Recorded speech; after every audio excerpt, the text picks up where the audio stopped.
Hello friends, near and far, dear to my heart. I'm Victoria with Aligned Soul Tarot. Welcome Libra to your November messages. Just know that whenever you find this message, it's meant to find you. It truly is timeless. And of course, cross watchers watching for Libra, this message may also resonate for you. Place the rules as you see fit. And the general love reading is below, as well as my website for my helpful services. I do tarot and astrology readings, and I have helpful playlists, eclipse support. We all know, Libra, that you've been going through the ringer with this eclipse, with this Libra South node, right? You had that solar eclipse in your sign. So if you are new to my channel and you haven't watched those readings, go watch them. Again, these are cycles. So just because we're coming out of this eclipse season doesn't mean that there's not a ripple effect. There very much is. So all those links are below. Patreon link is below as well, where I go a bit deeper. I have the all signs reading for the last full moon in Aries that we had, which is your opposite. There's a lot of helpful information there. And I also have that kind of glimpse into 2025 reading. You can find all those links below. Okay, so whatever sorts of affirmation songs come up in this reading, you'll find that as well below. Just a lot of supportive content. That's just my style as a reader. I like to support other people, other mentors, astrologers. So you'll find a plethora of links to support you in these messages, okay? And if you want to go deeper, of course, reach out to me for a private reading. We can get you all set up. So we're going to talk astrology. We're going to pull some cards. And we're going to talk first here about your meditative guidance. Whatever insight comes in for me, words, songs, whatever, symbols, I just write them down and whatever comes out, comes out. So they might correlate with the cards, and they usually do. And again, take what resonates and leave what doesn't. Check your other placements or just check back later, right? So you got submerged, okay? And when I was seeing this word, it kind of started blending into this like submission. So allowing yourself to kind of deal with this kind of dominant, submissive polarity. And of course, Libra, you represent the scales. So there's always this seeking of what's justified, what's fair. Where can I hold myself accountable? Where can I hold someone else accountable? And with this Libra South node, you know, again, if you're new to my channel, welcome. Make sure to hit that like button, subscribe. It's a free way to support me. But I've been talking about this whole theme with the Libra South node that we're exiting as of January 2025. So we're still feeling this, Libra, aren't we? Needing to justify yourself and learning how to maybe wheel it back a bit. Knowing when to surrender, knowing when to not have to always create harmony, and understanding the roles that people play in your life within this kind of predator-prey, dominant, submissive, and how you might show up in these roles, and when is it required and when is it not. So with the transits you're experiencing, it's a lot around others. It's a lot around family, networks, friendships, you know, and this can bleed out to all arenas of your life. This could be business partners, intimate partners, or partner, right? It could be friends, you know, so just know that this might be something that you're noticing. And the new moon in Scorpio reading is also linked below. It's the first link. I did the new moon in Scorpio reading, which was talking a lot about this hostility that we're feeling. You know, Scorpio does represent a level of power and possessiveness that we can find in the characteristics of Scorpio, and they are your neighboring friend or foe. There's a lot to learn from your neighbors. So for you, that is Scorpio and Virgo. Okay, so there is this fine line that we're learning about how to communicate, how to express our truth, especially now with Venus and Mercury and Sag in your third house. This is all around communication. Third house is Gemini, and it can feel very buzzy with Venus and Mercury in the third house. So this is maybe where you might feel, and again, you can apply this to other people where there can be this very like aggressive or anxious kind of domineering or like avoidant. You can look at this also in the attachment styles of anxious, avoidant, or secure. Where do you find that yourself in those roles? Getting familiar with this language, these attachment styles, you can dive into that as well. Understanding your place amongst these identities, these structures, these labels, or maybe you don't want to, right? Maybe you're like, I don't want to be any of that. But for me, it's a helpful way to get to know ourselves and how we are in these dynamics, right? Of this kind of energy that's swirling up for you. And I have to say, Venus and Mercury are more of the internal planets. So this is going to showcase a lot in our everyday life rather than Jupiter and outward is more of the subconscious realms. And although they play a huge role, of course, this is more of the waking life, the 3D, everyday interactions, Mercury, Venus. It's a lot to do with our values, our money, our friends, our lovers, and communication, community. So I can sense that with this third house, there can be a lot of mental activity. Lots of thought-provoking questions for you that are coming up, and you're submerging yourself into that, or you're being asked to look at something from a different perspective. Sag, Scorpio energy is very much about our truths, hidden knowledge, hidden aspects of self. And this is where these questions I feel are coming up for you around like, who am I? How do I identify myself as? What kind of role do I play in these relationships? Do I sway too far left? Do I sway too far right? Am I being excessive? And how can I submerge myself into maybe something that's unknown or unfamiliar to me so that I can become more aware, maybe take accountability or be more empathetic to some extent to someone in your life? And then there was the word dormant, and I just heard doormat. So of course you don't want to be a doormat to others or become so overwhelmed that you might like hermit away, recluse, be dormant, stay in kind of this like calcified place where you're being asked to kind of submerge. I'm getting the vision of the hangman. So you might kind of be in this broader perspective place where you might be isolating yourself a bit or need to. Rest is very much required at this time. Again, we have massive shifts with the planets. Pluto is going into Aquarius here very soon on the 18th in your 5th house, which is all around creativity and family, children. It's the house of creation. And the shadow side of this 5th house for you, and it's going to be transiting for 20 years, so get very comfortable with this. It's Leo energy. It's heart-centered. Is that where are we being excessive? Much like Jupiter is showing us with Jupiter retrograde in your 9th house. Sag, it's interesting here. You have this 3rd, 9th parallel, Gemini, Sag, and then you have Leo and Aquarius. We'll talk more about that, but let me get back to Pluto and Aquarius. So the shadow side of this is it can be risky behaviors. It can be overindulgence. It can be the need for validation from others due to our own fears, our own scarcity mindset. Or again, for you, Libra, the need for harmony and balance in realms, in places, in relations that maybe it's not required. And maybe you do need to go dormant, or maybe you need to submerge yourself more to understand something at this time. And then I heard patience, especially with that 3rd house. Again, it can be very mentally active.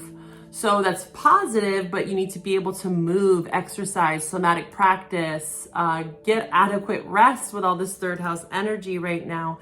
There could be a lot of stimulating conversation that's coming up, and it can also be very again, domineering, or again, you could play either role where you're like trying to insert your opinion on something and maybe others aren't really understanding, or vice versa. So patience, and then I heard just ask. So if you are leaning more towards the avoidance side where you are in that kind of hanged position, it's not necessarily a bad thing, but there is something required of you to ask. Just ask. Venus and Mercury in the 3rd house. It's okay to just ask. Maybe you felt again like, oh, I'm gonna ruffle some feathers, or I'm gonna rock the boat. Just ask. And there is also a healthy way to ask, but there's something that is being asked of you, or you need to ask something. And then I saw hierarchy. So there is kind of this model of, or maybe something that you believed, Hierophant card, you know, these beliefs, these standards, this hierarchy kind of blueprint that you might be wanting to step away from. Especially with Pluto going into Aquarius, there's going to be a lot of shifts around the way we perceive the world and identities. There's going to be a lot of change around this, okay? This Aquarius energy, okay? And then it could be very subliminal is what I heard, subliminal. So these changes, this hierarchy, maybe someone in your life is kind of becoming a different placeholder is what I'm hearing. Or maybe you put them on a pedestal at one point and now you're seeing it from a different perspective, or vice versa. But I'm getting this kind of hierarchy, like management, roles, who plays what. Like it's a lot around like managing a team or just understanding your place within a community as well. So we have, again, Jupiter in the 9th house. It's retrograde, okay? So this is deeper truths. This is Sag, very much paired up with Venus and Mercury in Sag, and we're going to be going into Sag season here at the end of November. So deepening our awareness around our Chiron too. I'm going to be doing a Chiron series because Sag does represent Chiron. So stay tuned for that. Again, like, subscribe, hit the notification bell so you know when I post. I'm going to be doing a whole Chiron series on this, which is very much this 9th house influence for you. So I think for you, especially with Jupiter retrograde in your 9th house till May of 2025, your Chiron placement is going to really help you access that wisdom, that deeper truth, right, that you're searching for at this time. Jupiter in the 9th house is a beautiful place. It's right at home. So much information is being gifted to you if you are willing to kind of see yourself amongst it, understand how to observe, right? The hierarchy, these roles that you play, where do you fit in the roles? And also where can you kind of break free from maybe some of the own limitations that you put upon yourself, okay? Now that Saturn is direct. And then we have Mars and Leo in your 11th house. So yeah, lots around other people, your networks. Again, how do you fit? Where are you fitting in here? Or where are you like, I don't fit in here anymore? That could be the case too for some of you. It can go in a lot of directions. This is the general reading. So you can apply the story how you see fit, and hopefully this is making sense. And again, if it's not, watch your other placements. Okay. You might have a Sag placement in your chart. That would be beneficial for you to get familiar with this kind of Jupiter in the 9th house. The Sag influence for you right now is very strong. Gemini and Sag, I should say. Too many. So I'm going to be pulling from my fairy oracle. This is very scorpionic. This very mystical time we're in, right? We just wrapped up Samhain and Day of the Dead and Halloween. I hope you enjoyed it, however you do, if you do or you don't. Getting really close with your ancestors. Creating some sacred space for yourself. And I do offer ancestral readings on my website. I love giving those readings. I've been really diving into my own ancestry, working more closely with them in my readings as well. So we're going to call on your ancestors, your guides, my allies, angels, ascended masters into this space for Libra. What is it that they need to know? What is it that they need to see for their highest and greatest good at this time? From the fairies, what do the fairies want to bestow upon you, Libra? What do the fairies want to say to Libra? My Libra collective. Again, thank you for your support, your comments, your likes, your shares. Any way that you can support this channel, it is very much appreciated. And thank you for trusting in me, Libra. What do we have for you, Libra, from the fairies? What do we want to say? Oh, there we go. Okay. I'm going to take just one. The Oak Man. Oh, my favorite. I love. It's the Green Man, if you've ever heard of it before. The Green Man, the Oak Man. Very wise. This is very much that 9th house of wisdom. The gift of time and knowledge. When you think of the oak tree, it stands so strong, and it's one of those trees that can really like live, you know, and withstand a lot of extreme weather. It's just a very strong wood. Something with the wood element here. You could, if you're looking into Chinese astrology, your Chinese astrology could be in a wood element for some of you.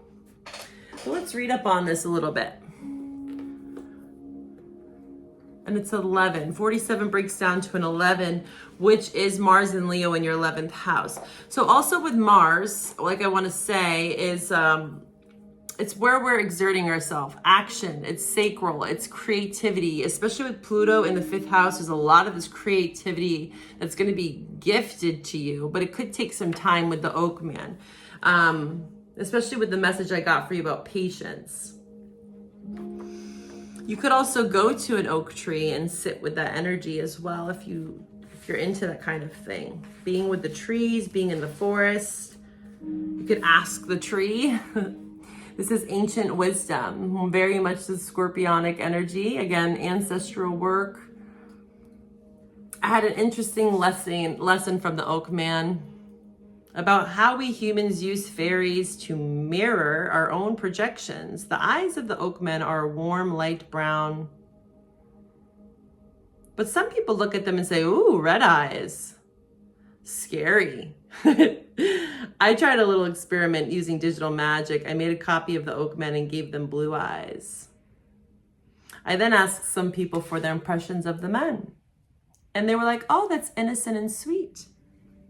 Then I changed them to an unreal looking violet, and they said, oh, so spiritual, so wise. Had the Oak Man truly changed? Of course not. But what people projected onto them had.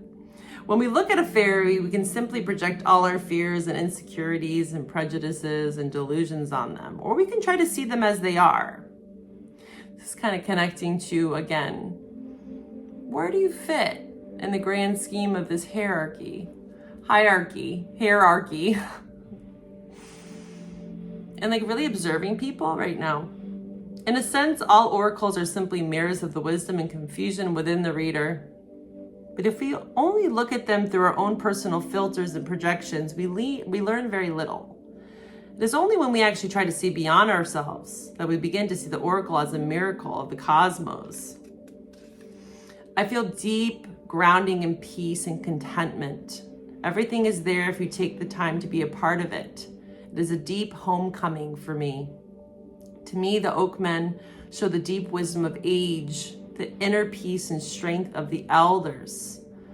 Can you look at them and see them as they are, or can you only see them as projection holders? So there is something about looking at someone for who they really are and not trying to project an image onto them as well. Or again, someone could be doing this to you. And this is where there's questions that could be asked. Just ask, Libra. It says, the universe, like the Oak Men, is full of wisdom and compassion and strength, but it doesn't always come in pretty packages. So there is something about something you're learning. And being okay with consulting others who have more experience, some elder of yours. Maybe this is an elder that you're related to or someone that you're close with. We're going to pull from the 78 elemental for you. Let's see for Libra. Yeah, something about your elders. There could be someone older than you.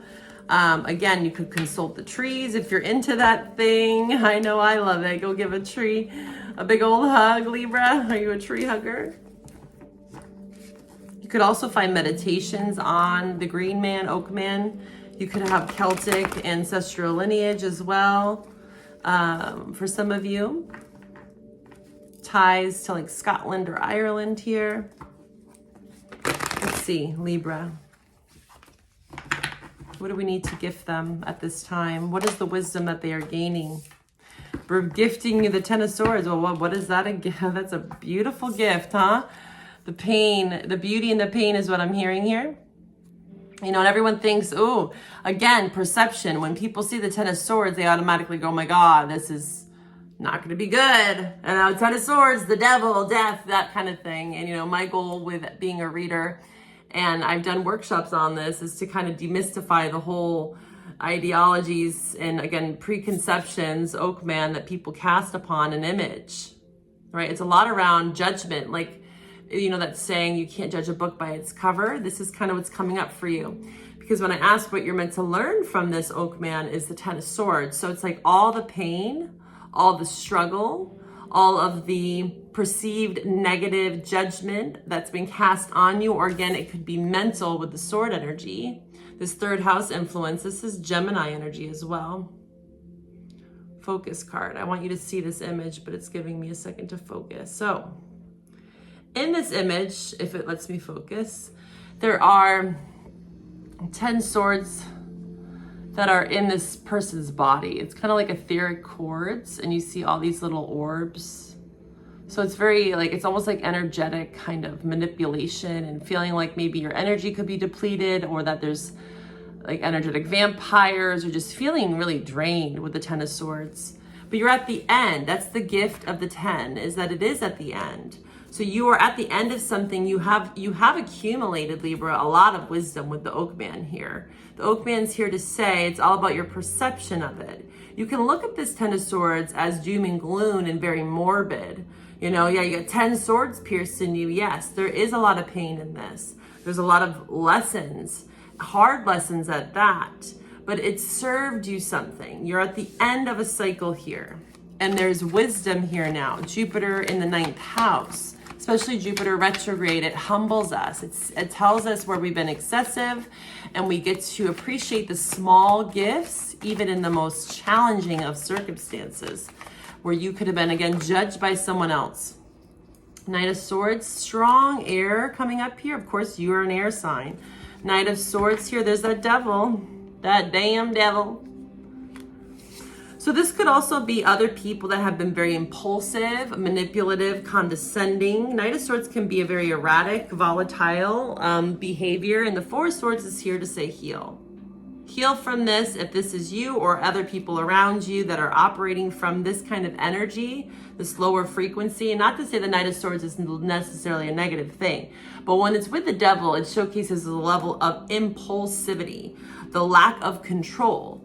Much like the Oakman, which is very different from that. And this is where this kind of sway is with the polarity that came up in the beginning of your reading of this kind of dominant. This is very domineering. Knight of Swords, double, Capricorn, Gemini, Libra, Aquarius. Rather than this Four of Swords here with the Oakman, it's knowing when to rest, knowing when to recalibrate, knowing when to be like, okay, what can I gain from this? I'm going to heal from this betrayal. I'm going to allow myself to heal from this 10 of Swords, and I'm going to take from it what I need. Four of Swords. What else for Libra? You are gaining something in this Four of Swords, though, but it does require downtime. Yeah, there is something that you have had to walk away from or potentially reject with the Page of Cups here on the bottom. Cancer, Scorpio, Pisces. Page of Cups in reverse is just a lack of maturity, emotional intelligence.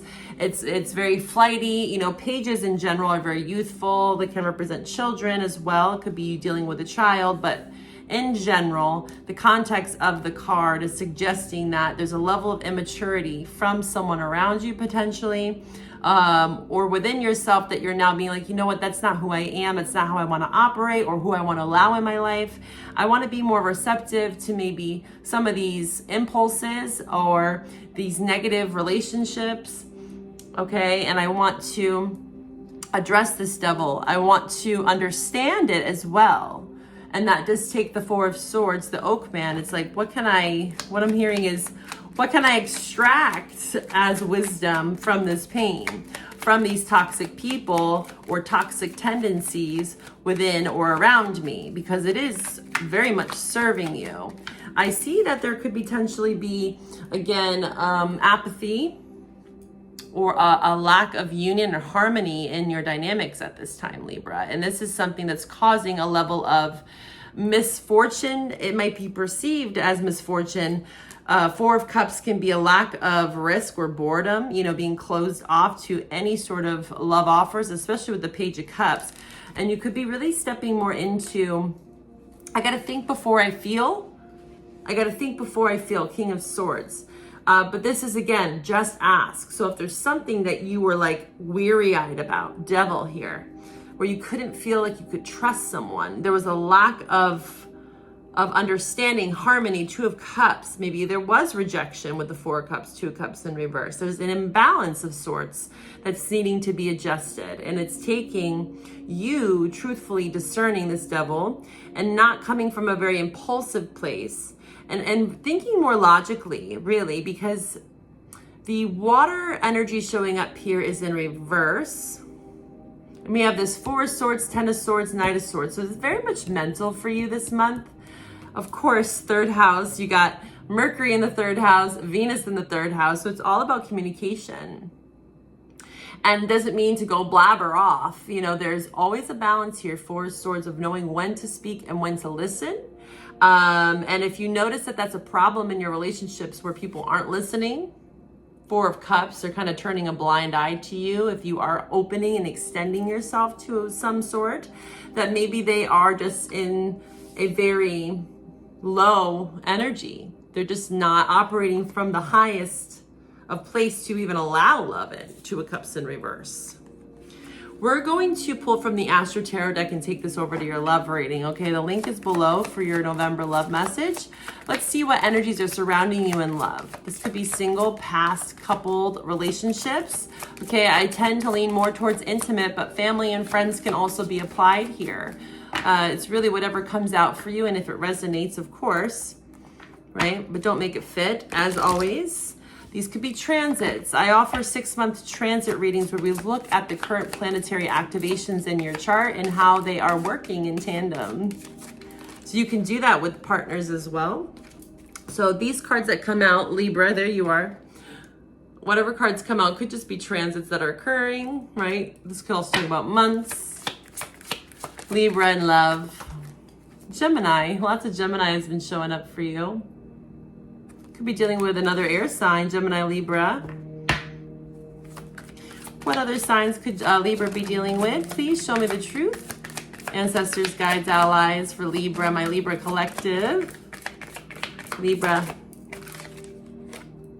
the moon. So they could have a Gemini moon or a Libra moon, or you could.